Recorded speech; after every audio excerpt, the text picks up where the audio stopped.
Mi tía me culpa del divorcio de su hijo, pero no sabe que él mismo me envió mensajes intentando encontrarse conmigo a espaldas de toda la familia, incluyéndola a ella.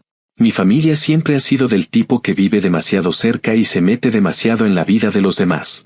Todos estamos distribuidos en unos cuantos vecindarios en las afueras de Houston, así que cualquier chisme viaja más rápido que un maldito tornado. Desde chica supe que mi tía, la mamá de mi primo Luis, me tenía atravesada por razones que nunca entendí del todo. Según ella, yo siempre fui la problemática, la que habla demasiado fuerte, la que provoca sin darse cuenta. Ese tipo de comentarios que te sueltan con una sonrisa falsa mientras te clavan la puñalada por la espalda. Cada reunión familiar parecía una oportunidad para que ella me tirara otra pedrada disfrazada de preocupación. Pero aún con todo ese ambiente, jamás me imaginé que terminaría en el centro de un escándalo tan cabrón como este. Luis siempre fue el favorito de su mamá, el hijo brillante, el adulto responsable, el que según ella jamás había roto un plato. En privado, claro, era un desastre con patas, pero eso solo lo sabíamos los que lo tratábamos sin filtros. Desde niña me llevaba 2 o 3 años, así que crecimos viéndonos en fiestas, en parrilladas, en esos cumpleaños interminables donde hay más drama que pastel. Ya de adultos nos seguíamos viendo por obligación familiar, aunque nunca tuvimos una relación cercana. Él se casó hace unos cuantos años con una mujer bastante tranquila, muy amable conmigo de hecho, y a mí nunca se me pasó por la cabeza cruzar ninguna línea con él. Pensé que eso era un límite obvio. Al parecer yo fui la única que lo veía así. Todo empezó de una forma que ahora me da vergüenza admitir. Luis me mandó un mensaje una noche, muy casual, preguntando cómo estaba. Yo pensé que era algo normal, así que le respondí sin pensar mucho. A los pocos días los mensajes empezaron a cambiar de tono. Me decía que siempre le parecía que yo era diferente, que tenía una vibra que lo atraía, que qué raro que nunca conectamos de verdad. Yo ignoraba los comentarios, pero él insistía con una constancia que no cuadraba con su imagen de esposo ejemplar. Después vinieron los elogios raros sobre cómo me veía, sobre cómo él había fantaseado conmigo en algún momento, y ahí fue donde debí haberlo mandado al carajo. Pero no lo hice. Me limité a decirle que no fuera inapropiado. Él se disculpó, y yo, como idiota, pensé que ahí se acababa el tema. No terminó. De hecho, se volvió peor.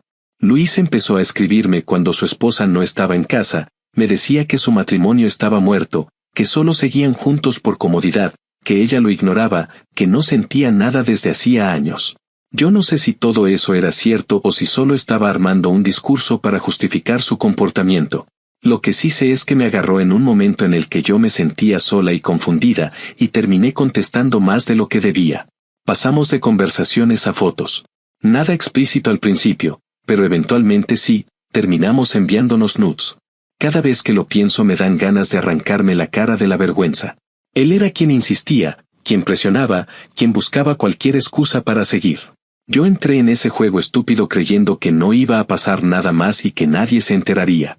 Nunca pensé en su esposa, nunca pensé en las consecuencias, solo pensé en que él me hacía sentir vista. Y sí, fue egoísta, fue inmaduro y fue irresponsable. Todo se vino abajo cuando aparentemente su esposa notó algo raro. No sé si vio un mensaje, una notificación o si simplemente tuvo intuición, pero de un día para otro Luis dejó de escribirme y después me enteré de que andaba diciendo a la familia que yo lo estaba acosando. Según él, yo le mandaba mensajes insinuantes, que yo estaba obsesionada con él, que me había inventado toda una historia porque siempre quise lo que él tenía. Cuando me enteré quise arrancarle los ojos. De pronto yo era la mala, la rompehogares, la loca. Mi tía, obviamente, agarró ese chisme como si fuera gasolina y se dedicó a incendiar cada conversación familiar con él. Me llamó una vergüenza, dijo que yo tenía algo roto por dentro, que su pobre hijo no sabía cómo deshacerse de mí sin lastimarme. Yo escuchaba esas cosas y sentía que me hervía la sangre. La siguiente reunión familiar fue un infierno. Apenas entré a la casa, noté las miradas incómodas. Mi tía prácticamente me interceptó en la entrada y me soltó que yo había destruido la vida de su hijo y que algún día tendría que pedir disculpas por mi comportamiento asqueroso. Yo respiré hondo para no responderle nada. Luis estaba ahí, serio, con los brazos cruzados, viéndome como si no me conociera. Y lo peor es que todos lo miraban a él como si fuera una víctima. La esposa estaba callada, pálida, mirando al piso. Nadie me dejaba hablar. Cada vez que intentaba decir algo, mi tía me gritaba que me callara, que dejara de inventar cosas sobre su hijo, que ya sabían que yo mentía. En ese momento sentí que me estaban enterrando viva en una historia donde yo era la villana y él el pobre mártir. Y ahí fue cuando me harté. Saqué el teléfono, abrí el chat familiar y simplemente envié las capturas. Todas. Cada mensaje donde él iniciaba la conversación, cada foto que él mandó, cada comentario suyo. No dije nada más.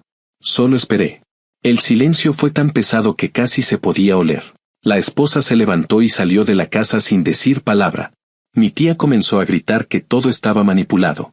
Luis se quedó estático, como si lo hubieran desconectado. Y yo, por primera vez en semanas, sentí que podía respirar. Actualización 1. Habían pasado aproximadamente 2 semanas desde aquella cena infernal y todavía sentía el estómago revuelto cada vez que recordaba las caras de todos al ver mis mensajes en el grupo familiar. No es que me arrepintiera de haber enviado las capturas, pero la caída emocional que vino después fue como una resaca que no se quita ni durmiendo 3 días seguidos. El silencio de la familia no fue inmediato. Durante las primeras horas después del incidente mi teléfono sonó de manera intermitente, casi siempre con mensajes que no abrí porque sabía que, vinieran de quien vinieran, no iba a leer nada que me hiciera sentir mejor. Dejé el celular boca abajo, pero aún así sentía que vibraba aunque no lo hiciera, como si mi cuerpo estuviera entrenado para esperar la siguiente explosión. Dormí poco y mal esos días. Cada vez que cerraba los ojos veía la expresión congelada de Luis, la mirada rota de su esposa, la furia casi histérica de mi tía, y una parte de mí sabía que aquello no era ni remotamente el final del drama. Era apenas el inicio. El lunes de la semana siguiente comenzaron a llegarme las primeras señales de que la bomba que había tirado había alcanzado un territorio mucho más amplio de lo que imaginé. Me escribió una prima lejana, una con la que casi no hablo porque siempre ha sido extremadamente cautelosa para no meterse en problemas familiares. Me dijo que la esposa de Luis se había ido de la casa esa misma noche, que había empacado lo esencial y se había ido a un apartamento que compartía con una amiga. También me dijo, con un tono que intentaba sonar neutral, que la esposa estaba considerando pedir el divorcio. Me quedé leyendo ese mensaje una y otra vez, no tanto por sorpresa, sino porque me cayó encima el peso de la realidad. Una cosa era saber que Luis era un cabrón infiel y manipulador, y otra muy distinta era ver cómo su vida se desmoronaba en tiempo real mientras yo era parte del detonante. Claro que él era responsable de sus acciones, pero yo había participado. No podía fingir que no. Aunque me negara a cargar con la culpa completa, tampoco podía hacerme la desentendida ante el hecho de que una mujer estaba reconstruyendo su vida mientras yo trataba de dormir sin pensar demasiado. Pero la familia, como siempre, decidió ignorar cualquier matiz y fue directamente por mí. Mi tía fue la primera en reaccionar públicamente. Mandó un mensaje al grupo familiar, uno larguísimo, lleno de frases dramáticas y acusaciones. Decía que yo era una destructora de hogares, que había arruinado el matrimonio de su hijo por envidia, que había manipulado a Luis porque siempre estuve resentida al no tener la vida que ella creía que yo quería. Según ella, yo había planeado todo desde el inicio. Era absurdo leerlo, pero al mismo tiempo era esperable viniendo de una mujer que nunca ha podido aceptar que su hijo es más desastre de lo que ella está dispuesta a admitir. Leí su mensaje entero solo una vez, no porque me hiriera, sino porque me di cuenta de que estaba completamente fuera de sí. Era un texto escrito desde la rabia, pero también desde el miedo. Miedo a que por primera vez la imagen perfecta de su hijo quedara en evidencia. Hubo otros mensajes, algunos más moderados. Mis primos, siempre cuidadosos, enviaron notas diciendo que lamentaban la situación, que no estaban tomando bandos, que todo esto era demasiado triste, que esperaban que se arreglara. Lo típico de gente que no quiere que los arrastre la corriente. En privado, un par me escribieron cosas diferentes. Uno me dijo que no me preocupara, que todos sabían cómo era Luis, que si no hubiera sido conmigo habría sido con otra. Otra prima me confesó que su propio novio había recibido mensajes raros de Luis hacía tiempo, pero que nunca dijo nada porque no quería pelearse con la familia. Me quedé helada con eso. Saber que no era la única era devastador y al mismo tiempo una confirmación de que Luis tenía un patrón bien establecido. Era un hombre acostumbrado a hacer lo que quería mientras su madre defendía cada uno de sus errores como si fueran accidentes cometidos por un santo distraído. El ambiente en la familia se volvió extraño. Nadie decía nada de forma abierta, pero todo el mundo hablaba por detrás. Había tensión, pequeños silencios entre frases que antes no existían, conversaciones cortadas abruptamente. Las reuniones familiares se suspendieron bajo excusas muy pobres. Yo sabía que era para evitar que coincidiera con la tía o con Luis, y sinceramente no me molestaba. Lo que sí me molestaba era que esa misma tía seguía esparciendo versiones distorsionadas de lo que ocurrió. Me enteré de que le había dicho a varias personas fuera del círculo familiar que yo había acosado a Luis durante años, que él había sido amable conmigo para no herir mis sentimientos, que yo había inventado todo cuando él trató de distanciarse. Decía que yo tenía problemas emocionales, que necesitaba atención, que siempre había sido inestable. Era un guión tan básico y predecible que me daba rabia que la gente pudiera creerle aunque fuera un segundo. Aún así, lo que más me sacudió no fueron las palabras de mi tía, sino el intento de Luis por limpiar su imagen. Días después de la explosión, me escribió un mensaje corto, uno que leí tantas veces que casi me lo aprendí de memoria. Decía que todo esto había sido un malentendido, que él nunca quiso que llegara tan lejos, que sabía que ambos habíamos cometido errores y que debíamos hablar para solucionar las cosas. Lo peor era la parte donde afirmaba que quizá era mejor que ambos dijéramos la verdad y que la verdad, según él, era que yo había sido quien había impulsado las cosas. No podía creer su descaro. No solo no aceptaba responsabilidad, sino que intentaba involucrarme de nuevo en su narrativa. Ese mensaje lo borré sin responder, pero guardé una captura por si la necesitaba. Mientras tanto, la esposa de Luis, aunque no hablábamos directamente, estaba moviendo todo para el divorcio. Lo supe porque un familiar cercano a ella comentó que había buscado asesoría legal, que tenía varias pruebas y que no pensaba darle otra oportunidad.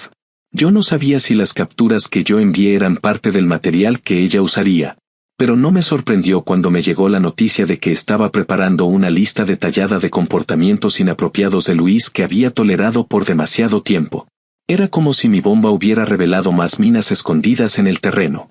Poco después, comenzó algo más perturbador. Empecé a recibir mensajes sin remitente claro, frases como deberías tener cuidado o ya verás lo que provocaste. No eran amenazas explícitas, pero sí lo suficientemente inquietantes como para que me preguntara quién estaba tan obsesionado con defender a Luis. No tuve que pensar demasiado. El tono, la manera pasivo-agresiva, la insistencia en que yo había causado un daño irreparable, todo apuntaba a mi tía. No supe si reír o preocuparme, pero no respondí a ninguno. La familia estaba dividida sin decirlo en voz alta, la esposa de Luis avanzaba con su decisión, y Luis comenzaba a mostrar la desesperación de quien siente que el castillo de arena que construyó durante años se derrumba con una sola ola. Y en medio de todo esto, yo intentaba seguir con mi vida, aunque cada paso se sintiera como caminar sobre vidrio. Nunca imaginé que algo que empezó como una cadena de malas decisiones personales terminaría convirtiéndose en un conflicto familiar de este tamaño. Pero la verdad ya estaba afuera. Y lo que viene después ya no dependía solo de mí. Actualización 2. Había pasado alrededor de un mes desde la explosión inicial y la familia seguía comportándose como si todos viviéramos en un vecindario pequeño donde cada movimiento era observado desde las ventanas. La calma que se instaló después del desastre no era una calma real, sino una especie de silencio tenso, como cuando uno entra a una habitación y sabe que estaban hablando de uno hace apenas unos segundos. El tema no se discutía públicamente, pero seguía flotando en el aire cada vez que alguien mencionaba el nombre de Luis o de su mamá. Las reuniones familiares seguían suspendidas y las pocas veces que coincidía con algún primo en algún evento externo, era un intercambio rápido, lleno de comentarios neutrales y miradas que evitaban quedarse demasiado tiempo sobre mí, como si temieran que la tía apareciera de la nada para reprenderlos. A mí ya no me importaba quedar bien con nadie, pero sí me sorprendía la capacidad de la familia para sostener una tensión tan absurda sin colapsar. Pensé que la tía eventualmente se cansaría, pero subestimé su determinación para convertirse en mártir. Me enteré de que había organizado una supuesta intervención familiar para hablar sobre la necesidad de perdón, armonía y reconciliación. En realidad, era un intento desesperado de obligar a todos a ponerse de su lado. Invitó a medio mundo, desde primos lejanos hasta gente que ni siquiera tenía relación directa con el asunto, pero nadie fue. No solo no fue la familia cercana, sino que ni siquiera apareció Luis. Cuando escuché eso, me sorprendió menos el hecho de que nadie asistiera y más el hecho de que ella hubiera creído que alguien realmente iba a presentarse. Estaba tan cegada por la necesidad de proteger la imagen de su hijo que no alcanzaba a ver que para el resto de la familia era demasiado obvio quién había sido el responsable del caos. Fue en ese mismo periodo cuando sucedió algo que no esperaba. Una noche, casi a la medianoche, recibí un mensaje de un número que no tenía guardado. Vi la notificación sin abrirla durante varios minutos, dudando si debía siquiera leerlo. Finalmente, lo abrí. Era Luis. Me dijo que necesitábamos hablar en persona, que había muchas cosas que se habían salido de control, que él no quería que todo quedara así. Afirmaba que aún sentía que había una conexión entre nosotros y que podríamos entendernos si hablábamos sin la presión de la familia. La manera en que lo escribió me revolvió el estómago. No solo estaba evitando toda responsabilidad, sino que lo estaba planteando como si todavía existiera alguna posibilidad de que yo estuviera interesada. Decía que no tenía a nadie con quien hablar y que yo era la única que podía comprenderlo de verdad. Cuando terminé de leer, me quedé completamente inmóvil. La audacia era casi ofensiva. No solo estaba destruido públicamente, sino que pretendía arrastrarme de nuevo a su narrativa. Guardé el mensaje. No respondí, ni siquiera para insultarlo. Esas palabras merecían silencio. Estuve pensando en ese mensaje durante días, no porque me causara dudas, sino porque me hizo entender que Luis seguía viviendo en una burbuja donde él era el único protagonista y el resto éramos piezas que giraban alrededor de su necesidad constante de atención y validación. Sin embargo, lo que vino después me dejó aún más sorprendida. Una tarde, mientras esperaba mi orden afuera de un restaurante, me escribió la exesposa de Luis. No lo esperaba. No tenía relación cercana con ella más allá de los intercambios cordiales en las reuniones familiares. Me dijo que sabía que yo quizás no quería hablar con ella, pero necesitaba mi ayuda.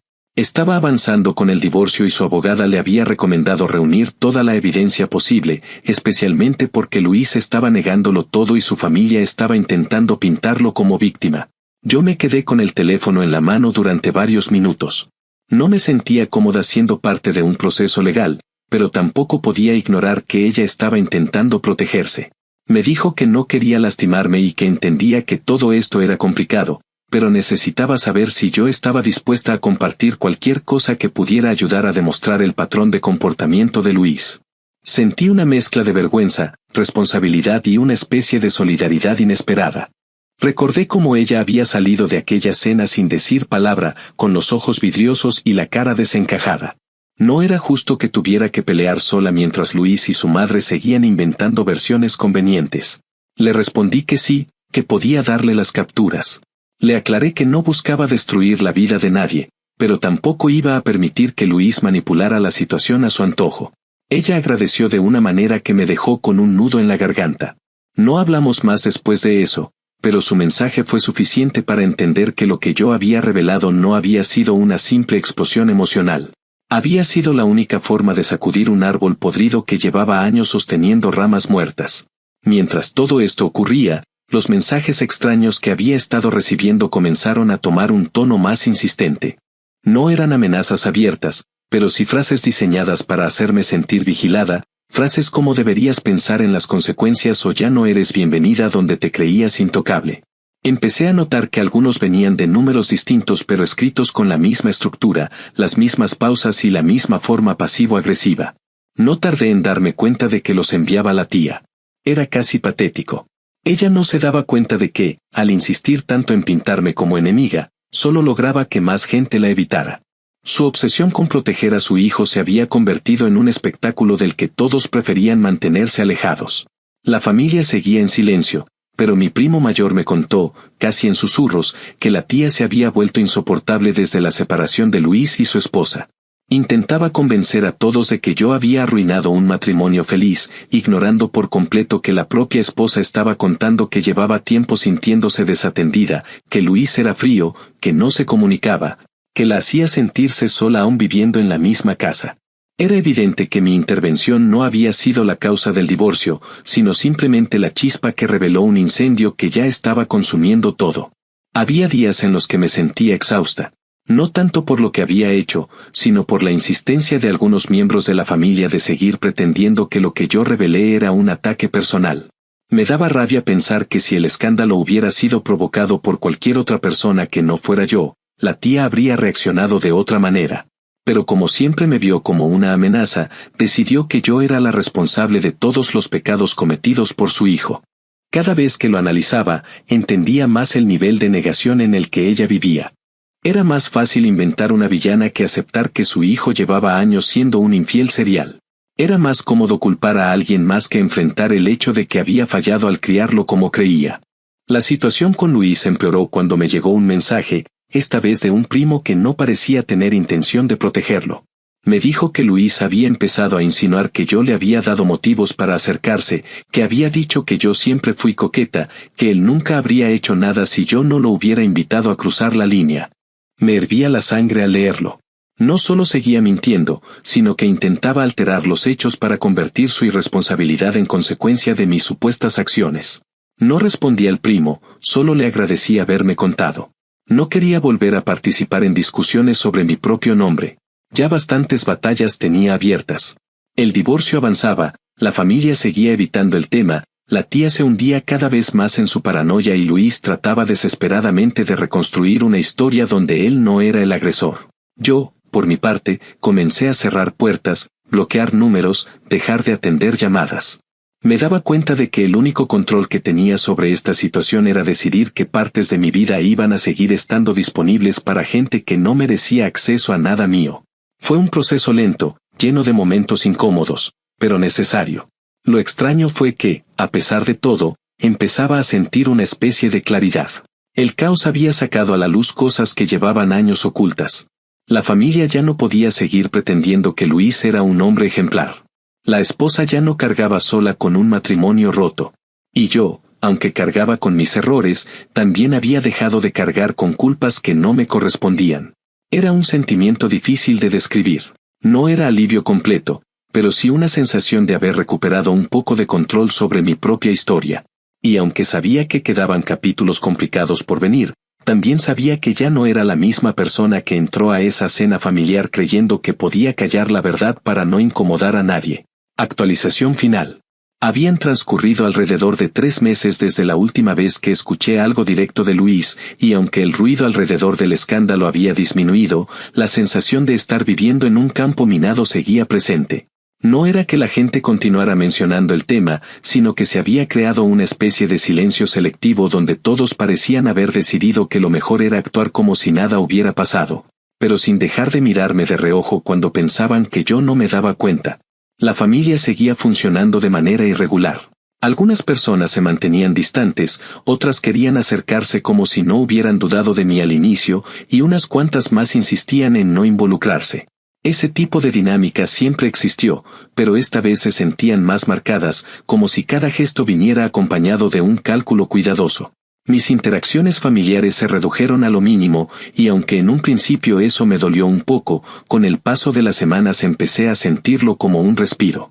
No tener que enfrentar miradas inquisitivas o conversaciones incómodas me permitía recuperar cierta estabilidad emocional que había perdido desde el primer día en que envié aquellas capturas. La noticia del divorcio se confirmó oficialmente a finales del mes. Me enteré por un primo que trabaja en una oficina donde, por razones prácticas, se enteran antes que nadie de cualquier proceso legal que involucre a la familia. Me dijo que la separación ya estaba asentada y que la exesposa de Luis había conseguido prácticamente todo lo que había solicitado. Según lo que escuchó, el juez había considerado que existía un patrón de comportamiento dañino por parte de Luis, no solo por mi caso, sino por otros testimonios que ella había presentado durante el proceso. Me tomó por sorpresa saber que más mujeres habían hablado. No supe quiénes eran ni qué historias compartieron, pero el simple hecho de que no fui la única hizo que una parte de la culpa residual que aún llevaba encima comenzara a desvanecerse. No era consuelo absoluto, pero sí una confirmación de que Luis llevaba mucho tiempo actuando de la misma manera con distintas personas. Yo solo había sido la primera que perdió la paciencia y arrojó todo al centro de la mesa familiar. La tía, mientras tanto, seguía hundiéndose en su propia tormenta. Dejó de escribir mensajes directos cuando se dio cuenta de que yo no iba a responderle jamás, pero comenzó a decirle a la familia que yo le había destruido la vida a su hijo. Según ella, el divorcio había sido consecuencia de mis mentiras, de mis supuestas manipulaciones y de mi necesidad enfermiza de atención. Lo curioso era que, con cada intento suyo de defender a Luis, más personas dejaban de relacionarse con ella. No podía verlo porque estaba demasiado ocupada construyendo su versión de los hechos, pero su actitud estaba cansando incluso a quienes antes la apoyaban. Un primo me comentó que en la última reunión en su casa la tía estuvo despotricando sobre mí durante casi toda la noche, hasta el punto en que varios se fueron antes por no aguantarla. Yo escuché eso con una mezcla de incredulidad y lástima. Era evidente que ella prefería destruir todas sus relaciones antes que aceptar que su hijo había provocado su propio desastre. Luis, por su parte, prácticamente desapareció del entorno familiar. No sé si fue por vergüenza, por presión externa o porque simplemente ya no podía controlar la narrativa como antes. Me enteré, a través de un comentario suelto de otra prima, que él había perdido un ascenso importante en su trabajo debido al estrés acumulado y a problemas de desempeño. También supe que había tenido que mudarse temporalmente a la casa de un amigo mientras buscaba un nuevo lugar donde vivir, ya que la exesposa se quedó con la casa durante el proceso de separación. Me costó trabajo decidir cómo sentirme respecto a eso. Una parte de mí sabía que era consecuencia de sus decisiones, pero otra parte, la más humana, no podía evitar sentir un vistazo de compasión mezclada con incomodidad. Nunca quise que su vida se destruyera, pero tampoco estaba dispuesta a cargar con una culpa que no me pertenecía. Con el paso de las semanas, la familia comenzó a reagruparse poco a poco, como si quisieran dejar atrás el caos anterior. Se organizaron pequeñas reuniones para probar cómo era volver a convivir sin abordar el tema central. Yo fui a algunas, más por compromiso que por ganas reales, pero cada vez que entraba a una casa familiar sentía un ligero cambio en la atmósfera. Ya nadie me miraba como antes. En vez de cuestionarme, parecía que muchos finalmente habían entendido que lo que revelé no había sido un ataque, sino una muestra de la verdad que ellos mismos se habían rehusado a ver durante años. A veces escuchaba comentarios sobre cómo la exesposa de Luis parecía estar floreciendo lejos de él, o sobre cómo él había tenido ciertos arrebatos emocionales en privado. Esos murmullos no me alegraban, pero sí me confirmaban que la familia estaba aprendiendo a ver la realidad sin los filtros que antes imponían para proteger a la tía o a su hijo. Hubo un momento particular que me marcó más que otros. Una tarde recibí un mensaje inesperado de la exesposa de Luis. Fue breve, sin detalles innecesarios. Me dijo que quería agradecerme.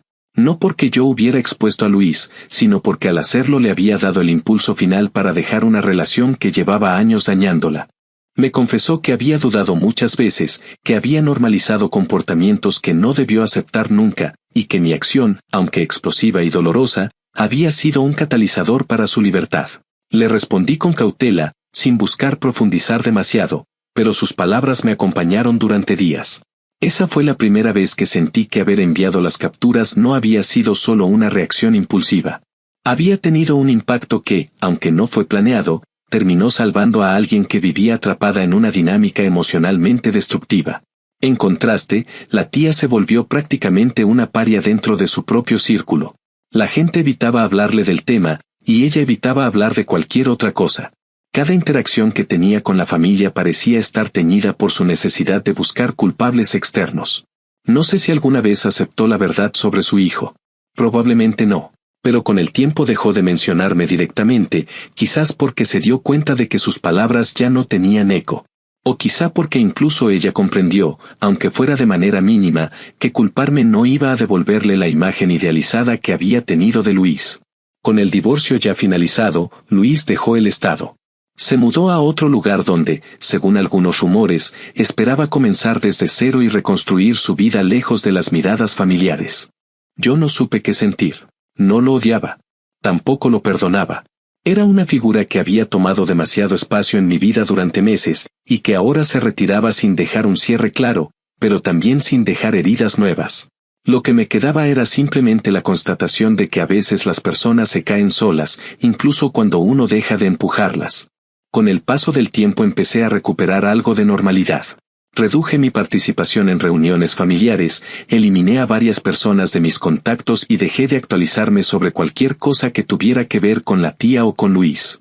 No por rencor, sino por paz mental. Había cargado con demasiadas emociones durante demasiado tiempo y necesitaba hacer espacio para cosas nuevas, conversaciones diferentes, relaciones que no estuvieran marcadas por problemas ajenos. Aprendí que la familia es capaz de sostener mentiras por años si eso mantiene la ilusión de armonía, pero también que la verdad, cuando finalmente sale, tiende a acomodarse sola aunque al principio cause estragos. Mirándolo todo desde la distancia, entendí que, aunque cometí errores, también actué con una honestidad que nadie más se atrevió a mostrar. La familia no se derrumbó por mí. Se derrumbó porque por fin se había expuesto algo que llevaba podrido desde mucho antes. Y tal vez nunca llegue a sentirme completamente tranquila con cada detalle de lo ocurrido, pero sí me siento en paz con la certeza de que ya no vivo bajo la sombra de una culpa que no me pertenece. Lo que vino después de la verdad ya no fue mi responsabilidad. Mi capítulo terminó el día en que envié esas capturas, y ahora, por fin, puedo decir que no tengo interés en escribir ningún párrafo más sobre él.